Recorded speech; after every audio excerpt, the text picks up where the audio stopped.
저희 우리 한국외국어대학교가 주로 이제 어문학 중심이다 보니까 정답을 찾는 능력에 포커스를 맞추고 있었던 게 사실이거든요. 저는 이제 개인적으로 전공이 동유럽 국제관계사인데 사회에서 실질적으로 이렇게 필요해진 능력은 주로 이제 질문을 찾고 그다음 문제의식, 이걸 추론해가는 능력, 그리고 이거 집단 토론을 통해서 합의를 도출해가는 능력들을 되게 강조하고 있는데 그런 것들을 좀 보완하기 위해서 우리 학생들 스스로가 문제를 찾아가면서 그 질문에 맞춰서 이렇게 자신들만의 이렇게 사회에 나가서 함양할 수 있는 능력들을 키우게 하는데 포커스를 맞춰서 이번 PBL 수업에 이렇게 지원하게 됐습니다. 수업은 첫 번째로는 저는 제 이제 수업의 주요 목적이 뭐냐면은 현재 진행되고 있는 그 국제관계 주요 이슈들을 심층 분석을 하고 이것을 이해하는 데 포커스를 두고 있거든요. 그래서 학생들에게 지금 현재 진행 중에 있는 그 5가지 핵심 키워드, 국제관계 키워드를 제시를 하고 2인 1조로 해서 조별 발표를 하겠습니다. 그래서 일단 조별들이 발표를 준비를 하면서 스스로가 동영상을 찾고 그리고 신문을 보면서 어떠한 문제들을 가지고 그 키워드에 맞춰서 답변을 준비해 나갈 것인가 라는 것을 먼저 했고요. 발표를 하고 나서는 한 10분 정도 시간을 주면서 앉아있는 학생들이 그냥 수동적으로 앉아서 발표를 듣는 것이 아니라 학생들 스스로가 그 발표 내용에 대해서 질문을 찾아가면서 또 질문을 유도해 나가면서 문제의식을 가질 수 있도록 했습니다. 그러고 나면 이제 한 주 동안의 시간을 두고 그 뒤에 발표자들이 다시 그 질문에 대한 답을 또 찾아서 답변을 하고 또 질문과 토론이 오고 가는 수업을 지향을 했고요.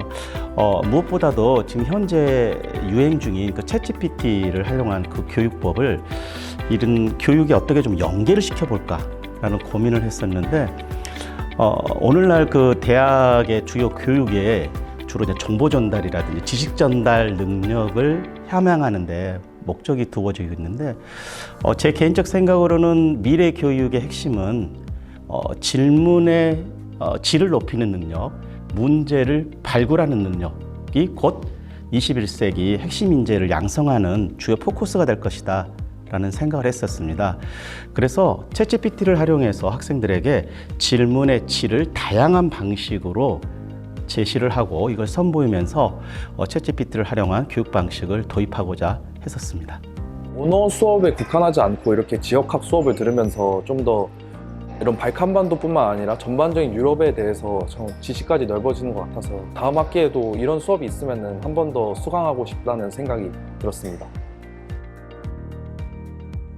기존 수업 같은 경우에는 이제 교과서 같은 거를 보고 받아 쓰고 아니면은 주로 교수님 말씀을 듣고 하는 경우가 많았는데 이런 PBL 수업을 들으면서 좀 더 구체적이고 제 자신이 좀 더 능동적으로 그리고 챗 GPT 같은 이런 프로그램을 활용해서 수업에 더 능동적으로 임할 수 있게 되어서 이번은 더 좋은 계기였던 것 같습니다.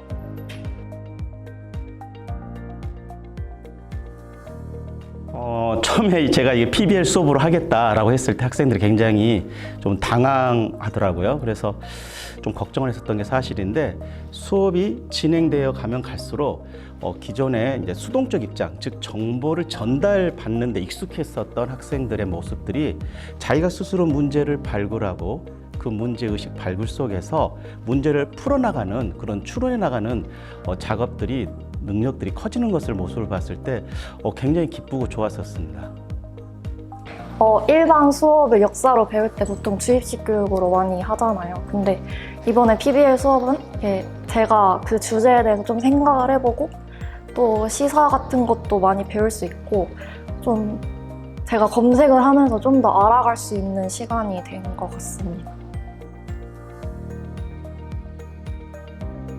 그 수업 때 챗GPT 이용해서 질문하는 방법이나 이런 것도 많이 설명을 해주셔가지고 그 수업만 이제 집중을 하는 게 아니라 다양하게 알아갈 수 있는 것 같아서 좋은 것 같아요. 학생들의 최종 결과물들은 학생들이 스스로가 준비한 그 블로그, 핵심 5가지 국제관계 이슈들을 중심으로 해서 학생들이 관심을 갖고 있고 스스로가 문제의식을 가지고 고민해보고 했었던 그 주제들을 각자 다양하게 선택을 해서 블로그 작업을 하는 것을 1차 원칙으로 했었습니다.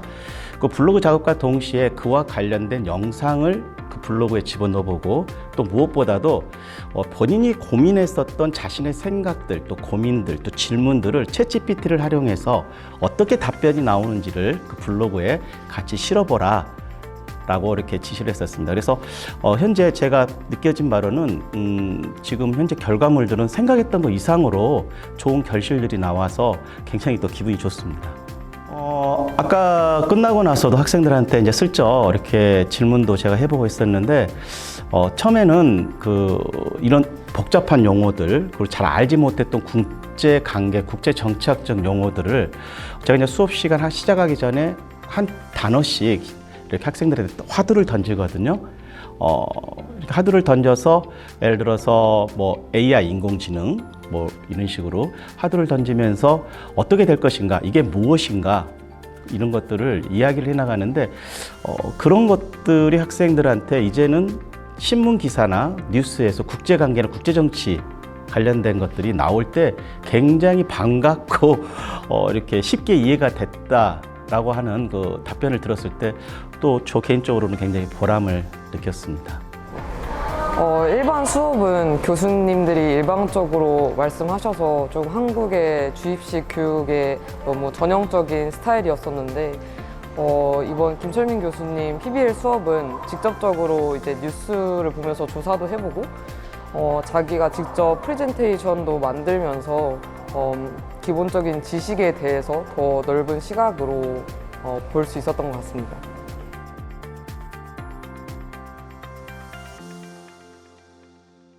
우선 요즘에는 교수님들이 단독적으로 수업을 하면서 학생들도 굉장히 많고 그 부담감 때문에 질문을 잘 못하거나 이제 교수님과의 교류가 많이 없는데 이번 수업을 통해서 그 프레젠테이션에 대한 피드백도 많이 받고 동유럽에 대한 그런 정보를 많이 얻을 수 있었던 것 같아서 너무 좋았습니다.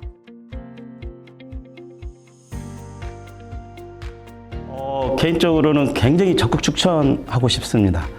우선 근데 이걸 PBL 방식의 수업이 성공하기 위해서는 전제 조건이 제 경험상 봤을 때 한 2가지가 있다라고 볼 수가 있는데, 우선 첫 번째는 이 PBL 방식 자체가 학생들이 굉장히 수동적인 입장에서 적극적으로 능동적으로 나가서 되다 보니까 스스로 문제의식을 발굴하고 어떤 주제를 찾고 그다음에 질문을 찾아가는 그 작업들이 쉽지는 않거든요. 그런 것을 환경을 좀 잘 만들어 줘야 된다라고 할 수가 있습니다. 그리고 두 번째는 저 같은 경우에 있어서는 이제 앉아 있는 학생들, 발표자들 말고도 앉아 있는 학생들한테 끊임없이 질문을 유도하는 것을 해왔기 때문에 그 집단 토론을 통해서 서로 간에 각자의 의견들을 제시할 수 있는 좀 자유롭고 개방적인 분위기를 만들어주면서 좀 엉뚱한 질문을 하더라도 칭찬해주고 격려해주는 그런 모습을 보이다 보면 학생들이 시간이 지나면 지날수록 보이지 않았던 잠재력들을 많이 보이니까 초반에 조금 실망스럽더라도 시간을 지내시면서 그게 긍정적인 모습으로 바뀌는 모습을 확인한다는 차원에서 꼭 교수님들 적극 추천해 드리고 싶습니다.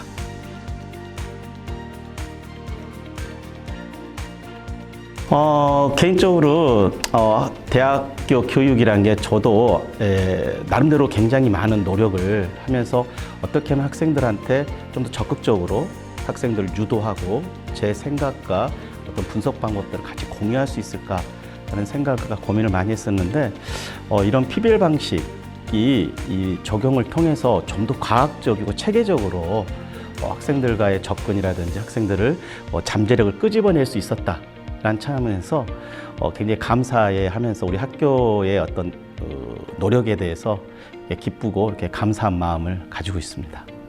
고맙습니다. 그동안 고생했습니다.